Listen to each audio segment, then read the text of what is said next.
নমস্কার বন্ধুরা, আপনি কি জানেন যে শেয়ার বাজারে এমন একটা ইনভেস্টমেন্ট অপশান আছে যেখানে আপনি রেগুলার রেন্ট ইনকাম পেতে থাকবেন কিন্তু নিজের বাড়ি না কিনে। আর এই ইনভেস্টমেন্টের নাম হলো REIT, real estate investment trust. Writ হলো এমন একটা সিস্টেম যে সিস্টেমেতে বিনিয়োগকারীদের থেকে তোলা টাকাটা ইনভেস্ট করা হয় বিভিন্ন ধরনের অফিস বিল্ডিং, মল, শপিং কমপ্লেক্স বা আপনার অফিস পার্ক, এই সমস্ত এরিয়াতে।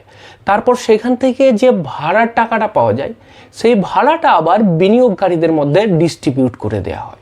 এখন প্রশ্ন হলো, এই REIT সিস্টেমটা কিভাবে কাজ করে, এখান থেকে কীরকম রিটার্ন পাওয়া যায়, এটা কতটা নিরাপদ, আজকের ভিডিওতে এই নিয়েই বিস্তারিতভাবে আলোচনা করব। প্রথমে আসি যে এই REIT কিভাবে কাজ করে। দেখুন, রিটের ফাংশনটা অনেকটাই মিউচুয়াল ফান্ডের মতো।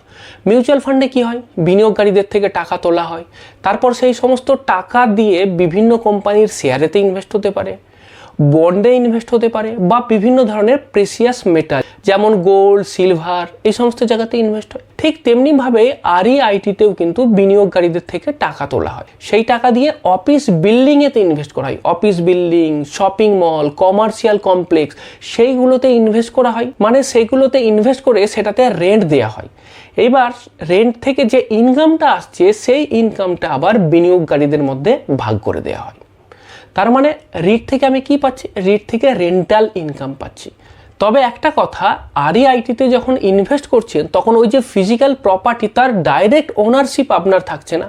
আপনার কাছে যেটা থাকছে যে ওই রিট মিউচুয়াল ফান্ড যেটা, তার ইউনিট, সেটা আপনি পাচ্ছেন। মানে ইনডাইরেক্টলি আপনি এখানেতে ইনভেস্ট করছেন, ডাইরেক্ট নয় কিন্তু। আর এই রিট ইউনিটগুলো কিন্তু স্টক মার্কেটেতে লিস্টেড। মানে যেমন করে আমরা শেয়ার কিনি শেয়ার মার্কেট থেকে, ঠিক তেমনিভাবে REITকেও কিন্তু আপনি কিনতে বা বিক্রি করতে পারবেন। সেকেন্ডারি মার্কেটেতে এটা কেনা বা বেচা যায়। এইবার এই REITর পারফরমেন্স কিন্তু ওর যে আন্ডারলাইং অ্যাসেট আছে, মানে যেখানেতে ইনভেস্ট করে রেখেছে, যে ধরনের শপিং মলে বা যে ধরনের অফিস স্পেসেতে, যে এরিয়াতে তার ডিমান্ড কেমন আছে, তার উপরে কিন্তু এই REITর পারফরমেন্সটা নির্ভর করছে। ভালো জায়গায়, ভালো এরিয়াতে অফিস হলে তার রেন্ট বেশি হবে, রেন্টের অকুপেন্সি বেশি হবে, তাহলে কি হবে, সেখান থেকে ইনকাম বেশি হবে। এইবার যেটা জানা খুব জরুরি সেটা হচ্ছে REIT স্ট্রাকচার। কারণ অনেকের ক্ষেত্রেই ভয় থাকে যে টাকাটা তো দিচ্ছি, তো এইটার ফ্রড হয়ে যাওয়ার ভয় নেই তো। দেখুন, এই REITর ক্ষেত্রে 3টে স্ট্রাকচার থাকে, মানে 3 লেয়ার সিকিউরিটি। তো এই 3টে স্ট্রাকচারের ভেতরে কারা কারা থাকছে, প্রথমে হচ্ছে স্পন্সর। স্পন্সরকে স্পন্সর হচ্ছে যারা ওই অফিস বিল্ডিং বলুন, কমার্শিয়াল কমপ্লেক্স বলুন, যারা এই রিয়েল এস্টেটটা প্রথমে বানিয়েছে তারাই হচ্ছে স্পন্সর। মানে তারা এই রিয়েল এস্টেটটা খাড়া করেছে, এই অফিস বিল্ডিং হোক, শপিং মল হোক, সেটা তারা তৈরি করেছে নিজের খরচায়, তো তারা হচ্ছে এর স্পন্সর। যেমন ধরুন, আপনাকে আমি একটা উদাহরণ দিতে পারি। ধরুন ব্রুকফিল্ড REIT, এটা একটা লিস্টেড REIT। এর ক্ষেত্রে, এই REITর ক্ষেত্রে স্পন্সরকে, কারা এই বিল্ডিংটা তৈরি করছে, তার নাম হচ্ছে BSREP India office holding private limited. আবার এইটা হচ্ছে একটা US কোম্পানি আছে যার নাম হচ্ছে ব্রুকফিল্ড অ্যাসেট ম্যানেজমেন্ট INC, তার সাবসিডিয়ারি। স্পন্সরের রেসপন্সিবিলিটিটা কি, প্রথম তো হচ্ছে যে এই বিল্ডিংটাকে খাড়া করা, ইনফ্রাস্ট্রাকচারটাকে খাড়া করা, এইটা প্রথম কাজ। আর 2 নম্বর হচ্ছে এই REITটাকে তৈরি করা, আর ট্রাস্টি তাকে অ্যাপয়েন্টমেন্ট করা। এইবার রিটের স্পন্সরের ক্ষেত্রে কিন্তু কিছু দায়িত্ব আছে। প্রথম দায়িত্ব হচ্ছে কি, যে এই রিটের 25% ইউনিট প্রথম 3 বছরের জন্য তাদের নিজের কাছে রাখতে হবে। কেন এগুলো করা, এগুলো সেফটি আর সিকিউরিটির জন্য করা। ধরুন স্পন্সর যে বানালো বিল্ডিংটা, তারপরে ধরুন ভুলভালভাবে বানিয়ে কি করলো, রিটের মাধ্যমে সমস্ত ইউনিটগুলো, নিজের ইউনিটগুলো বেচে বেরিয়ে গেল, তাহলে কি হলো, তার কোনো লায়াবিলিটি রইল না। এমন হতেই পারে পরে দেখা গেল যে সেখানে কিছু গড়বড় আছে। তো সেই কারণের জন্যই তাদেরকে এই দায়িত্বটা দেওয়া আছে যে প্রথম 3 বছর তোমাকে 25% মালিকানা নিজের রাখতে হবে। এমন নয় যে আমি একটা ভুলভাল কিছু বানালাম আর তারপরে রিটের মাধ্যমে অন্যদেরকে বেচে দিয়ে আমি বেরিয়ে গেলাম বা সেফ প্যাসেজ হয়ে গেল, এটা কিন্তু হবে না। 25% ইউনিট টোটাল রিটের 3 বছর তাকে হোল্ড করে রাখতে হবে। 3 বছরের মধ্যে তো বোঝাই যাবে যে কি ঘটছে না ঘটছে। এবং তারপরে 3 বছর পেরিয়ে যাবার পরেই এমন নয় যে পুরো বেচে দেওয়া যাবে। 3 বছর পরে আপনি চাইলে আপনার হোল্ডিংটা একটু কমিয়ে দিতে পারেন, কিন্তু সেটাও আপনাকে মিনিমাম 15% কিন্তু হোল্ডিং আপনার রাখতে হবে। 2 নম্বর যে লেয়ার সেটা হচ্ছে REIT ম্যানেজার। রিট ম্যানেজারের কাজ কি? দেখুন, তাদের কাজ হচ্ছে যে ডে টু ডে অপারেশন বা ফাংশনগুলো দেখা। ধরুন এই যে অফিস স্পেসগুলো আমি বিভিন্ন কোম্পানিকে দিচ্ছি, শপিং মলগুলোকে বিভিন্ন কোম্পানিতে দিচ্ছি, তো সেখানে যে সার্ভিস সেটা দেওয়া, সেইগুলো দেখতে হবে, ডে টু ডে অপারেশন দেখতে হবে, রেন্ট হলে সেই রেন্ট কালেকশন করতে হবে, এইগুলো হচ্ছে রিট ম্যানেজারের কাজ। যেমন ধরুন ওই ব্রুকফিল্ড যে বললাম রিট, সেই ব্রুকফিল্ড রিটের ক্ষেত্রে এর REIT ম্যানেজারকে, সেটাও একটা কোম্পানি, তার নাম হচ্ছে ব্রুকপ্রপ ম্যানেজমেন্ট সার্ভিস প্রাইভেট লিমিটেড। তারা কিন্তু এই ডে টু ডে এই বিভিন্ন অফিস পার্ক বা এর যে অপারেশন অ্যান্ড ম্যানেজমেন্ট যেটা, সেটা কিন্তু দেখছে। এরপরে 3 নম্বর যেটা, সেটা হচ্ছে ট্রাস্টি।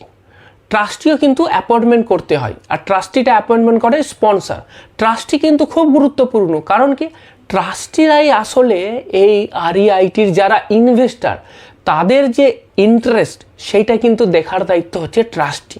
ট্রাস্টি খুব ইম্পর্টেন্ট। তারা কিন্তু এটা সবসময় চেক করবে যে কোনো রকম 2 নম্বরই হয়ে যাচ্ছে কিনা বা কোনো রকম আইন বহির্ভূত কাজ হচ্ছে কিনা। কারণ যারা রিটেতে ইনভেস্ট করছে তারা তো ছোট ছোট ইনভেস্টার, রিটেল ইনভেস্টার, তো তাদের ইনভেস্টমেন্টটা প্রোটেক্টেড থাকছে। তো এই রিটের ভেতরে ম্যানেজমেন্টের কোনো গোলমাল বা গোলযোগ থাকছে এরকম নয়। তো ট্রাস্টিরা কিন্তু রেগুলার এটা চেক করছে, সুপারভাইজ করছে যে রিট ম্যানেজার যারা কিনা ডে টু ডে অপারেশনটা চালাচ্ছে, তারা সব কিছু আইন মোতাবেক করছে। তো তারা এমন কোনো ডিসিশন নিচ্ছে না তো যেখানেতে যারা রিটের ইউনিট হোল্ডার তাদের ইন্টারেস্টটা খর্ব হবে।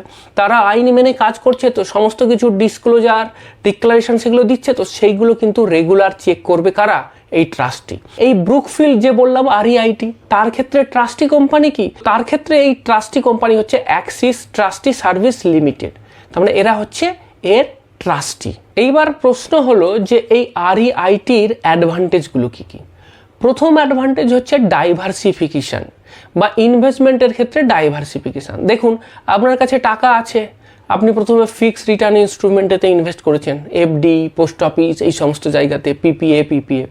তারপরে আপনি ইকুইটিতে ইনভেস্ট করলেন, ডাইরেক্ট শেয়ার বা মিউচুয়াল ফান্ডে ইনভেস্ট করলেন, তারপরে আপনি সোনাতেও ইনভেস্ট করলেন। এবার আপনি চাইছেন যে কিছু টাকা রিয়েল এস্টেটেতেও ইনভেস্ট হোক। এবার রিয়েল এস্টেটে কিন্তু অল্প টাকায় ইনভেস্ট করা সম্ভব না, এখানে বিগ টিকিট সাইজ পারচেস দরকার, 50 লাখ 1 কোটি, অত টাকা তো থাকে না সবার কাছে। তো আপনি এই REITর থ্রু দিয়ে আপনি কিন্তু এই রিয়েল এস্টেটেতে একটা ডিফারেন্ট, বলতে পারেন যে ডাইভার্সিফাইড পোর্টফোলিওতে ইনভেস্ট করতে পারছেন। 2 নম্বর হচ্ছে স্মল ইনিশিয়াল ইনভেস্টমেন্ট। ধরুন আপনার কাছে অল্প টাকা আছে, তবু আপনি রিয়েল এস্টেটেতে ইনভেস্ট করতে চান, তাহলে রিটে করতে পারেন। কারণ রিটের জন্য তো আপনার লাখ লাখ টাকার দরকার নেই, এখানে আপনি 500 বা 1000 টাকা দিয়েও রিটের ইউনিট কিনতে পারেন। সুতরাং এক্ষেত্রে আপনার অল্প টাকা দিয়েই আপনি ইনভেস্টমেন্ট শুরু করতে পারছেন। 3 নম্বর যে অ্যাডভান্টেজ সেটা হচ্ছে রেগুলার ইনকাম। দেখুন, রিটের ক্ষেত্রে কিন্তু ডিভিডেন্ড দেয়, যেটা বলেছিলাম যে ইনকামটা জেনারেট হয় রেন্টাল ইনকামটা, সেটা কিন্তু রিটের যারা ইউনিট হোল্ডার তাদের মধ্যে ডিস্ট্রিবিউট করে দেওয়া হয় ডিভিডেন্ড হিসাবে। জেনারেলি কোয়ার্টারলি একবার করে দেওয়া হয়, মানে প্রতি 3 মাস ছাড়া একবার করে ডিভিডেন্ড আপনি পাবেন। তো রেগুলার একটা ইনকামের সোর্স হলো। প্রফেশনাল ম্যানেজমেন্ট থাকছে, বুঝতেই পারছেন যে এখানে সমস্ত কিছুই প্রফেশনাল, কারণ রিটটাকে ম্যানেজ করছে রিট ম্যানেজার, সেটাও একটা প্রফেশনাল সার্ভিস কোম্পানি। আর কি, লিকুইডিটি। REITর ক্ষেত্রে কিন্তু ভালো লিকুইডিটি আছে। যেমন ধরুন আপনি যদি একটা রিয়েল এস্টেট কিনতে চান, সঙ্গে সঙ্গে কেনা সম্ভব, কিন্তু REIT সে তো শেয়ার মার্কেটে কেনা যাবে, যে কোনো ট্রেডিং আওয়ারসেতে আপনি ইচ্ছে করলেই REIT কিনতে পারবেন। বিক্রি করতে চান, ঠিক তেমনিভাবে স্টক মার্কেটেতে বা শেয়ার মার্কেটেতে যে কোনো ট্রেডিং আওয়ারেতে গিয়ে বিক্রি করতে পারেন, তাহলে খুব সহজেই কেনা বা বেচা যাচ্ছে, তো লিকুইডিটি ভালো থাকছে। আর কি, ক্যাপিটাল গেনও হতে পারে। যেমন ধরুন REITতে আপনি ইনভেস্ট করলেন, প্রথম তো আপনার লাভ হবেই ডিভিডেন্ড থেকে, তাছাড়াও এই রিটের যে ইউনিটগুলো তার তো একটা দাম আছে, রিট ভালো করলে কি হবে, সেই ইউনিটের দামটাও তো বাড়বে, যেমন শেয়ারের দাম বাড়ে তারও দাম বাড়তে পারে, তো সেক্ষেত্রে আপনার ক্যাপিটাল গেন হচ্ছে, তাহলে দুটোই সুযোগ থাকছে। এইবার এই রিটের ক্ষেত্রে কিন্তু কতগুলো নিয়ম আছে, সেই নিয়মগুলো কিন্তু যারা রিট কোম্পানি তাদেরকে কিন্তু সেগুলো ফলো করতে হবে। আর সেই নিয়মগুলো কিন্তু সমস্তই যারা ইউনিট হোল্ডার বা যারা ইনভেস্টার তাদের স্বার্থের কথা ভেবে। যেমন ধরুন রিট থেকে যে ইনকামটা আসবে তার 90% ইউনিট হোল্ডারদের মধ্যে ডিভিডেন্ড হিসেবে ভাগ করে দিতে হবে। 2 নম্বর, বছরে 2 বার NAV ডিক্লেয়ার করতে হবে। এই যে REITর যে ইউনিটগুলো তার দাম কেমন হচ্ছে, তার ভ্যালু কেমন হচ্ছে, সেগুলো কিন্তু মিনিমাম বছরে 2 বার ডিক্লেয়ার করতে হবে।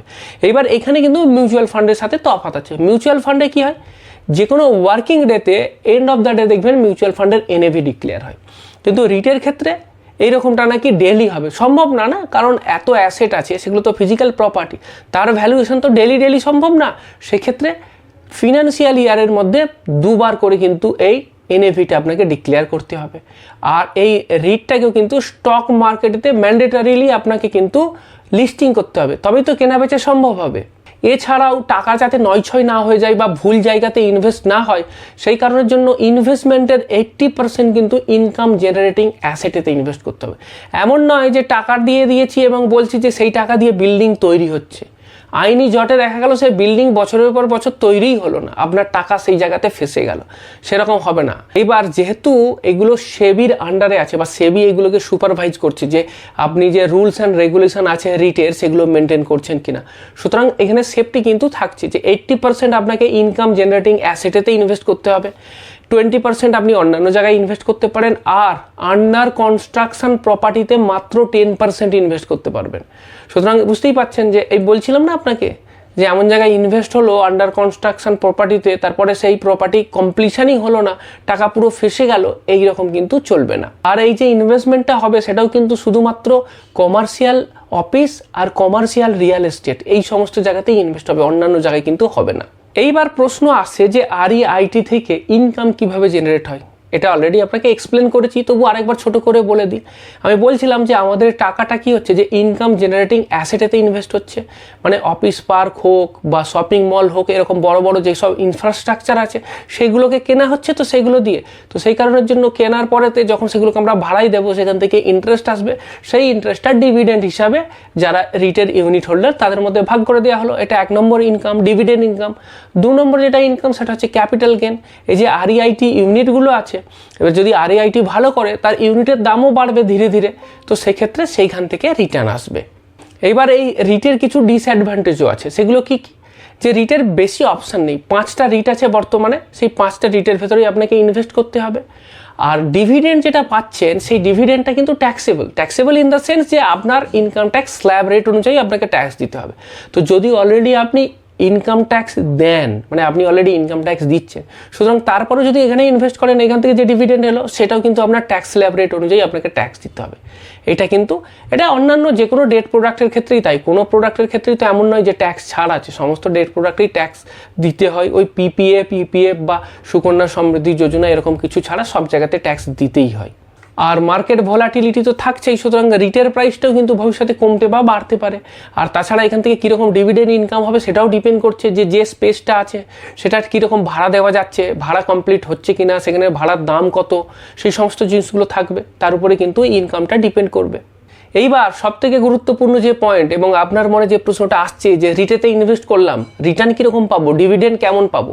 দেখুন, আমি যেদিন এই ভিডিওটা বানাচ্ছি সেই দিনের ডেটাতে যদি আমি দেখি এই 5টা আরইআইটি বা রিট, সেই 5টা রিটের কারেন্ট প্রাইস কত যদি আপনি কেনেন সেই দিনের ডেটেতে, এটা আমি ভিডিওটা বানিয়েছি এই জাস্ট 1 সপ্তাহ আগে জুন মাসের 1 তারিখে, সেদিনের ডেটেতে যদি এই রিটের প্রাইস দেখেন তাহলে কারেন্ট প্রাইস একটা রিটের কেমন আছে সেটা আপনাকে আমি শো করছি, এবং তার সাথে সাথে এই বছর তারা কত ডিভিডেন্ড দিয়েছে একটা রিটের ইউনিটের হিসাবে সেটাও আপনি দেখতে পাবেন। এবং দেখুন ডিভিডেন্ড ইল্ডটা দেখেই বুঝতে পারবেন আলটিমেটলি ডিভিডেন্ড ইল্ড মানে কি, যে কত পার্সেন্ট রিটার্ন দিয়েছে। সেক্ষেত্রে দেখুন এমবাসি অফিস পার্ক আরইআইটি থেকে 5.79% রিটার্ন এসছে, মানে মোটামুটি ধরে রাখুন এফডির কাছাকাছি রিটার্ন এসেছে। ব্রুকফিল্ড রিট থেকে তো আরও বেশি রিটার্ন এসছে 6.69। আবার ধরুন নলেজ রিয়েলটি ট্রাস্ট যেটা, তার ক্ষেত্রে রিটার্নটা কম 4%-এর মতো। একটা জিনিস সবসময় মনে রাখবেন, শুধুমাত্র কোনটাতে কত রিটার্ন দিয়েছে বা কোনটা বেশি ডিভিডেন্ড দিয়েছে সেইটা দেখে কিন্তু রিট সিলেকশন করা যাবে না। রিট সিলেকশন কিভাবে করতে হবে সেই নিয়ে ভিডিও পরের বারে নিয়ে আসবো, কারণ সেটা একটা বড় ভিডিও হবে। এখন শুধু দেখে রাখুন রিটার্ন কীরকম দিয়েছে। এইবার কোন কোন রিট আছে আপনাকে আমি বলছিলাম যে 5টা রিট আছে, তাদের নামগুলো আগেই শো করেছি, তবু আরেকবার আপনাকে দেখিয়ে দিচ্ছি।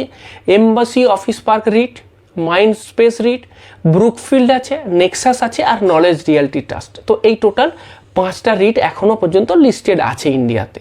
এইবার মনে করুন আপনি রিটে ইনভেস্ট করতে চান, তো কিভাবে ইনভেস্ট করবেন, রিট কোনটা ভালো, কি করে চেক করবেন যে কোন রিটটা নেব। শেয়ার মার্কেটে বা মিউচুয়াল ফান্ডে ইনভেস্ট করার সময় যেমন আপনি দেখে নেন না যে কোন মিউচুয়াল ফান্ডটা নেব, কিছু প্যারামিটার্স তো দেখতে হয় যেটা দেখে আপনি সিলেক্ট করেন। তো এই 5টা রিটের ভেতরেও তো আমাকে কিছু দেখে তো সিলেক্ট করতে হবে যে কোন রিটটা নেব, সেটা কি করে জানবেন। তো সেটা আপনাকে বুঝতে হবে। বিভিন্ন ধরনের রেশিও আসবে এক্ষেত্রে, তাছাড়া ধরুন রিট থেকে যে ইনকাম হবে তার ট্যাক্সেশন কীরকম হবে, এই সমস্ত বিষয় নিয়ে আরেকটা ভিডিও এর পরে নিয়ে আসবো। সাথে সাথে বলি যে আমি শিশির একজন NISM certified mutual fund distributor. তো যদি আপনি মিউচুয়াল ফান্ডে ইনভেস্ট করতে চান, পোর্টফোলিও প্ল্যানিং, বা যদি আপনার এক্সিস্টিং পোর্টফোলিও রিভিউ, বিভিন্ন ধরনের গোল বেসড ইনভেস্টিং, এই সম্বন্ধে যদি আপনি বিস্তারিতভাবে বা পার্সোনালাইজড ওয়েতে জানতে চান, তাহলে আপনি আমার স্ক্রিনে দেওয়া নম্বরটাতে যোগাযোগ করতে পারেন।